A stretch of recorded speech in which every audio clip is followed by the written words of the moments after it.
Halo teman-teman semua, balik lagi bersama Story 3M dalam kelanjutan alur cerita manhwa yang berjudul Star Embracing Swordmaster.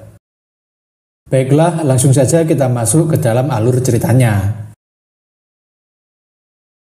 Pada chapter sebelumnya, Vlad ingin menyelesaikan urusannya dengan Sobanin, sekaligus membayar harga atas pembulian yang diterima oleh Portley.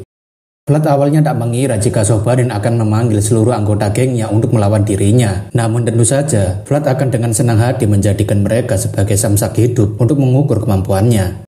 Satu demi satu anggota geng Sobanin dihajar oleh Vlad dalam sekali serangan. Bahkan orang-orang yang terkena serangan Vlad hampir saja tidak sadarkan diri. Geng Sobanin tentunya sangat terkejut karena serangan Vlad begitu kuat. Bahkan rasanya untuk melawan mereka semua sangatlah mudah.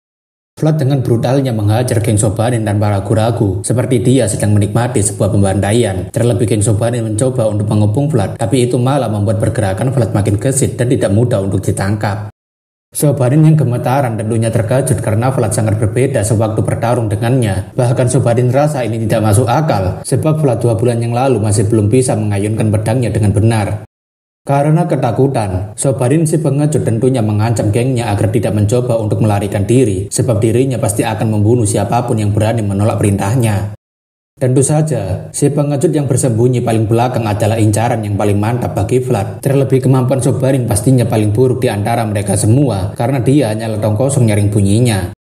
Vlad yang mendengar omong kosong dari Sobanin tentunya menanyakan, apakah Sobanin sudah pernah membunuh seseorang sampai berani berkata seperti itu.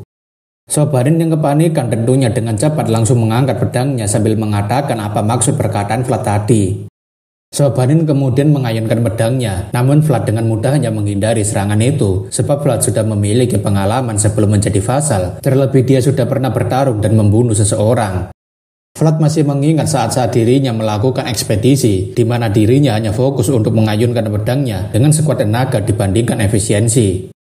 Namun berkat pelatihan yang selama ini Jagger berikan padanya, Vlad akhirnya menemukan cara efisien untuk memaksimalkan pergerakannya.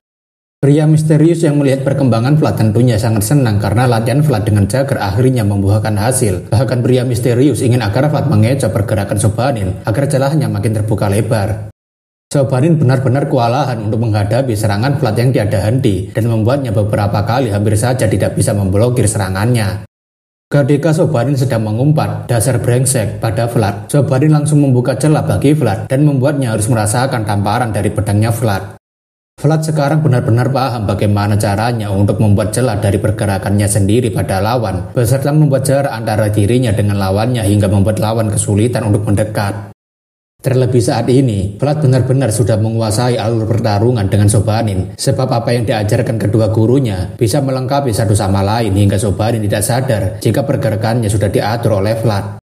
Setelah dipermainkan oleh Vlad dengan memberikan serangan tanpa henti, Sobanin akhirnya terjatuh karena keseimbangannya sudah dihancurkan oleh Vlad. Melihat dari wajahnya, Sobanin merasakan kesakitan pada kakinya setelah keseimbangannya dihancurkan.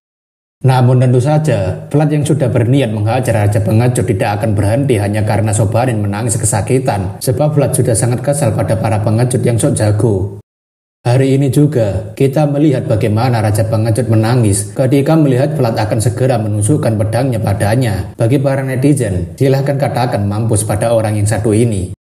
Dengan tusukan yang sangat kuat, tapi tidak sekuat teknik tusukan Jaehwan, Vlad tanpa ragu menusukkan pedangnya tepat ke arah kepala Sobanin, hingga membuat Sobanin harus berteriak seperti seorang wanita. Geng Sobanin tentunya sangat terkejut dengan suara teriakan kedua geng mereka yang berteriak kesakitan seperti tadi. Tak hanya itu, mereka tak bisa percaya jika Sobanin dikalahkan dengan sangat mudah. Untungnya, Vlad tidak benar-benar menusukkan pedangnya tepat di kepala Sobanin dan hanya menakut-nakutinya saja, tapi tetap saja itu membuat Sobanin gemetaran ketakutan. Melihat dari tubuhnya yang gemetaran saja, kita tahu bahwa Sobanin sudah ngompol saking takutnya akan dibunuh oleh Vlad. Terlebih tatapan mata Vlad tadi seperti tidak menunjukkan niatan untuk berbelas kasihan. Vlad mengatakan jika ini adalah peringatan terakhir. Vlad tidak ingin Sobanin muncul lagi di hadapannya, dan juga ia ingin agar Sobanin tidak mengganggu si gendut lagi. Vlad memberitahu jika Sobanin masih mencoba mengganggunya, maka masalahnya tidak akan berakhir dengan baik-baik saja, dan mungkin saja Sobanin tidak akan bisa menjadi seorang kesatria selamanya. Sobanin yang sudah ketakutan tentunya sadar jika tatapan mata Vlad memang menunjukkan aura yang ingin membunuhnya. Flat lega karena akhirnya ia sudah membayar hutang untuk daging yang diberikan Portley padanya, jadi sisanya ia harus menyelesaikannya dengan cepat. Dengan tatapan yang mengintimidasi, Flat menanyakan siapa peserta selanjutnya, karena mereka harus segera menyelesaikan semuanya malam ini juga. Namun bisa dilihat, para cecenguk Sobanin sudah tidak ada niatan lagi untuk bertarung melawan Flat, bahkan mereka hanya bisa terdiam kaku karena sudah ketakutan terlebih dulu. Flat mengatakan jika mereka tidak mau menyerangnya terlebih dulu, maka dirinya yang akan menyerang mereka duluan. Jadi ia harap mereka semua sudah siap untuk dihajar habis-habisan. Layaknya seperti seorang pembunuh berdarah dingin, Flat mulai berjalan mendekat ke arah geng Sobanin yang tersisa. Apalagi Flat saat ini tidak akan membiarkan satu orang pun kabur dari dirinya. Geng Sobanin tentunya merinding ketakutan di hadapan Flat yang memiliki mata mengintimidasi sekaligus haus darah seperti itu. Pada akhirnya, semua geng Sobanin berteriak ketakutan seperti seorang pengecut sebenarnya. Bahkan beberapa dari mereka juga berteriak kesakitan setelah dipukuli oleh Flat. Malam itu juga menjadi malam pembantaian antara satu orang melawan 14 orang. Namun di sana rupanya ada seseorang yang melihat pembantaian itu. Di balik jendela itu, rupanya kepala keluarga Bayezid sedang menyaksikan pembantaian yang dilakukan oleh Flat. Bahkan menurutnya tindakan Flat ini sangat luar biasa. Beberapa hari setelahnya, kepala keluarga Bayezid melakukan pertemuan reguler dengan para kesatria, di mana tanpa disengaja, sebelah kiri berisikan kesatria yang mendukung Rudiger, dan di sebelah kanan berisikan kesatria yang mendukung Joseph. Para kesatria yang mendukung Rudiger saat ini terlihat sangat kesal dan marah melihat orang-orang yang berada di depan mereka, namun Jagger dan Vordan tampaknya sedang menahan tawa. Meski begitu, beberapa dari kesatria ada yang mengambil sikap netral tanpa memihak siapapun seperti Gregory. Pertemuan ini dipimpin oleh pasukan kesatria Bayezid yaitu Anatalis, di mana ia membacakan perintah dari kepala Bayezid bahwa jadwal kesatria akan diubah mengikuti persiapan kepergian Rudiger dan para kesatria yang sebentar lagi akan menjalankan misi. Anatalis juga menyampaikan beberapa agenda yang akan dilakukan kesatria untuk mendistribusikan item suci dari gereja, tapi Bayezid tampaknya sedang melihat situasi di antara kedua fraksi. Bayezid melihat jika suasana hari ini telah berubah dan tidak seperti biasanya. Bayezid rasa jika para pendukung Rudiger saat ini terlihat sangat kesal melihat para kesatria pendukung Joseph, seolah-olah mereka ingin mencapik-capik pendukung Joseph. Di sisi lain, Bayezid rasa pendukung Joseph saat ini lebih percaya diri sebab Flat telah berhasil membungkam semua pasal yang mencari gara-gara dengannya.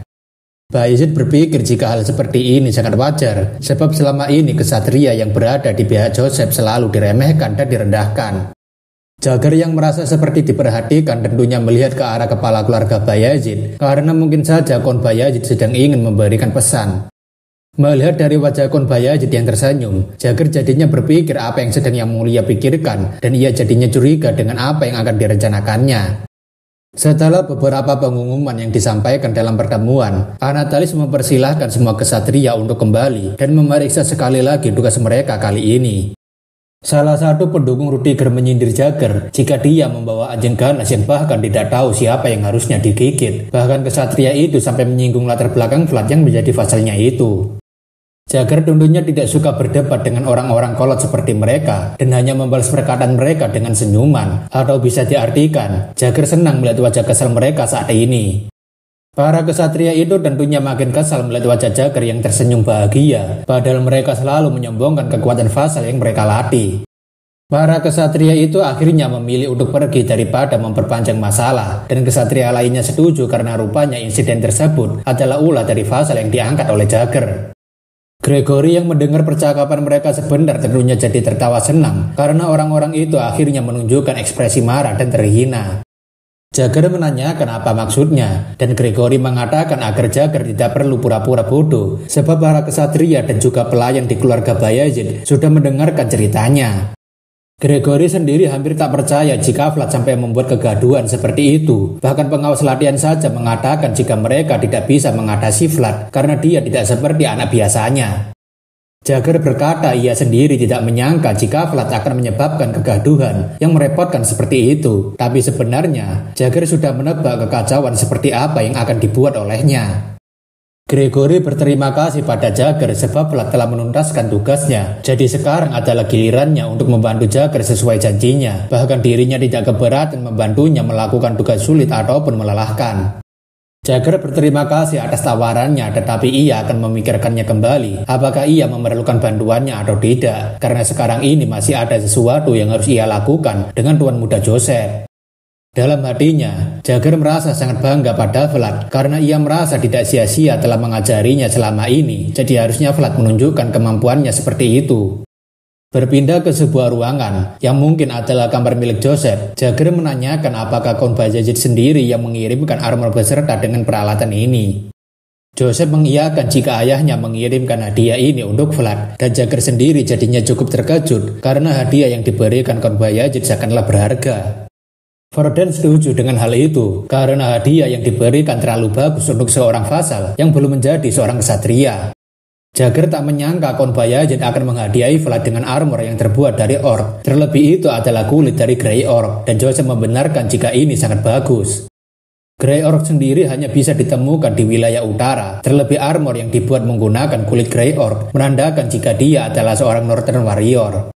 Joseph yakin ayahnya sangat menyukai Vlad, dan Joseph rasa jika Vlad telah berhasil mendapatkan pengakuan dari ayahnya hingga ayahnya memberikan investasi yang berharga seperti ini hanya dalam waktu sebulan. Jagger setuju dengan tuan muda, bahkan Jagger sendiri sekarang yakin bahwa tidak ada satupun vasal yang bisa menandingi kemampuan Vlad dalam berpedang, jadi untuk sementara mereka tidak perlu khawatir dengannya. Joseph juga sudah mendengar jika rumor soal dia sudah menyebar, jadi mereka tidak boleh tinggal diam saja, dan mereka juga harus segera bergerak. Jagger dan Varden menanyakan surat apa yang sedang dibawa oleh tuan muda, dan Joseph mengatakan jika ini adalah langkah mereka selanjutnya dalam mengumpulkan kekuatan mereka. Jagger kemudian membaca surat yang dibawa oleh Joseph, tapi Jagger menanyakan bukankah undangan ini bukanlah undangan biasa. Joseph mengatakan inilah alasan kenapa mereka harus mengambilnya, dan Joseph menanyakan apakah Jagger bisa mengirimkan balasannya untuknya. Jagger tentunya dengan senang hati akan melakukannya, terlebih dirinya merasa sudah terlalu lama menahan diri karena harus mengatasi setiap masalah yang disebabkan oleh Vlad selama menjadi vassal di sini. Joseph tentunya senang dengan semangat yang ditunjukkan Jagger padanya, jadi ia akan sangat senang jika urusannya ini bisa diselesaikan dengan cepat. Entah apa yang akan dilakukan Joseph nantinya, tapi tujuan Joseph sekarang ini adalah untuk pergi ke Deirmar, sebab undangan itu sendiri sepertinya memang berasal dari Deirmar.